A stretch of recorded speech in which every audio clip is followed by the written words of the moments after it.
নিজের চোখে দেখা কিছুদিন আগে একটা জানাজা পড়িয়েছে, খোদার কসম করে বলছে 6:30 ইন্তেকাল করেছে। হসপিটালের বিল দেনেওয়ালা নাই, 4 সন্তান, অ্যাম্বুলেন্সে ঘরে ঘরে আসবে, 1000-1200 টাকার বিল দেনেওয়ালা নাই। কি বুঝলেন? ক্ষণস্থায়ী দুনিয়া। মুমিনের কম থাকলেও আমি বলি, কেউ যদি এসে বলে হুজুর একটু দোয়া করেন, খুব পেরেশানিতে আছি, আমি তার হাত চুমু খেয়ে বলি তোমাকে মোবারকবাদ, আল্লাহ তোমাকে ভালোবাসে। পেরেশানি তো মালিক দেয়, এই জন্য এটা রহমত মুমিনের জন্য। পেরেশানি দেয় যখন ফেরেশতারা বলে আল্লাহ চাইতেছে চাইতেছে, টাকা পয়সা চাইতেছে, বলে এটা কি? বলে ফাসেক, দে বিদায় কর। তা চাওয়া চাই বিরক্ত লাগে, বিদায় কর, কি লাগে দে।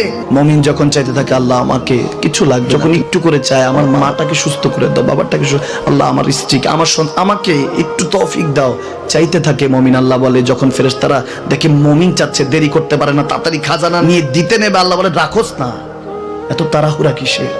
তার চাওয়ার মধ্যে তো প্রেম আছে, একটু চাইতে দেস না।